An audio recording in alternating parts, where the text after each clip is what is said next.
இந்த கடை தாங்க எங்களுடைய குட்டி உலகம். தூங்குற டைமை தவிர ஃபேமிலியாக இருக்கிற இடம் இந்த இடம் தான். இவர் பெரிய பிள்ளை கிருஷிவு, அம்மா செல்லம். எது கேட்கதான்னா அம்மாட்ட கேட்டு தான் எடுப்பார். எடுத்துக்குவா. இவர் சின்ன பிள்ளை கௌஷிக்கு, அப்பா செல்லம். எந்த பொருள் எடுக்கிறதா இருந்தாலும் எடுத்து முடிச்சுட்டு பிறகு தான் சொல்லுவார். இந்த பேனை நான் எடுத்துக்கிறேன். இது ராகா. கௌஷிக் பிறந்தப்போ வேலைக்கு வந்து சேர்ந்தா. எங்களுக்காக எதையும் செய்யக்கூடிய ஒரு ஆள். இவ கடையில் வேலை செய்கிறாலோ இல்லையோ, இவனுங்க களைச்சது எடுத்து வைக்கிறதே ஒரு பெரும் வேலையாக இருக்குது. எந்த வேலை செய்யறனோ இல்லை, இவனுக்கு கழிச்சு போடுறத எடுத்து வைக்க தான் பெரும் வேலையாக இருக்குது எனக்கு.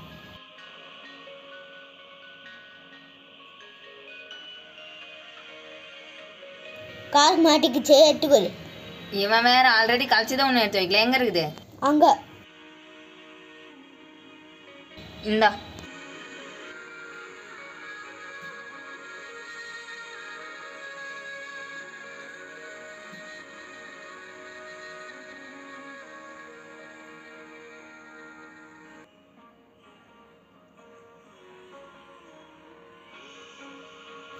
ஃபோன் வச்சு அட்டன் பண்ணிட்டேன்.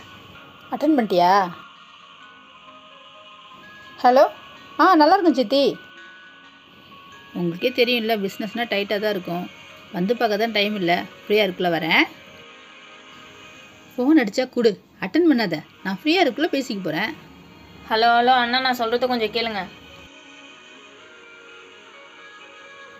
ஏண்டா, ஏதா பிரச்சனையா?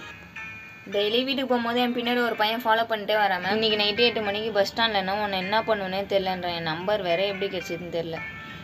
இப்போ ஒருத்தவனுக்கு கால் பண்ணல, அவனுக்கு கால் பண்ண.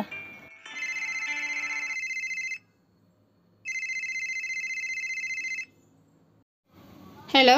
என்ன வைண்டியா? 8 மணிக்கு கரெக்டாக பஸ் ஸ்டாண்ட் வந்துரு. நீ உண்மையான ஆம்பளையா இருந்தால் கடைக்கு வா. உனக்கு குடும்பம் பண்ணுற வக்கு இருந்ததுன்னா நானே அவன் குடும்பத்தில் பேசி கல்யாணம் பண்ணி வைக்கிறேன். அதை விட்டுட்டு அவள் பின்னாடி சுற்றுறேன்னு தெரிஞ்சதே நீ இருக்கவே மாட்டேன். வச்சுட்டாமா, நீ போய் அவன் வேலையை பாரு. ராகா இல்லையா? உள்ளதாம்மா இங்கேயே வேலை செஞ்சுட்ருப்பா. ராகா, சொல்லுங்க மேம். இனிமேல் ராகா வேலைக்கெலாம் வரமாட்டா, அவளுக்கு கல்யாணம் பண்ண போகிறோம். ஏன்டா கல்யாணம் பண்ணிட்டா வேலைக்கெலாம் வரக்கூடாதா? மாப்பிள்ளை வீட்டில் பிடிக்கலக்கா. ஒரு பொண்ணு கல்யாணத்துக்கு முன்னாடி வேலை செய்கிறாலோ இல்லையோ, கல்யாணத்துக்கு அப்புறம் ஒவ்வொரு பொண்ணும் வேலை செஞ்சு தான் ஆகணும். ஃபினான்ஷியலாக ஸ்ட்ராங் ஆகி தான் ஆகணும். உள்பாவோட வாங்குறதுக்கும் பேட் வாங்குறதுக்கும் புருஷனை எதிர்பார்த்துருப்பாங்களா என்ன? இப்போ பாருமா, உங்கள் வீட்டில் உனக்கு மாப்பிள்ளை பார்க்கட்டும். ஆனால் மாப்பிள்ளையை நான் தான் முடிவு பண்ணுவோம். புரியுதா உனக்கு? நாங்களும் பார்த்து ஓகே பண்ணுவோம், அப்போ தான் கல்யாணம். இவ்வளோதாங்க வாழ்க்கை. நமக்காக வேலை செய்கிறவங்க சின்ன சின்ன அன்பையும் பாசத்தையும் காட்டி பாருங்களேன். அவங்க நமக்காக எதையுமே செய்வாங்க. இதுக்கப்புறம் இறக்க தான் போகிறோம், பிறக்க போகிறதில்ல.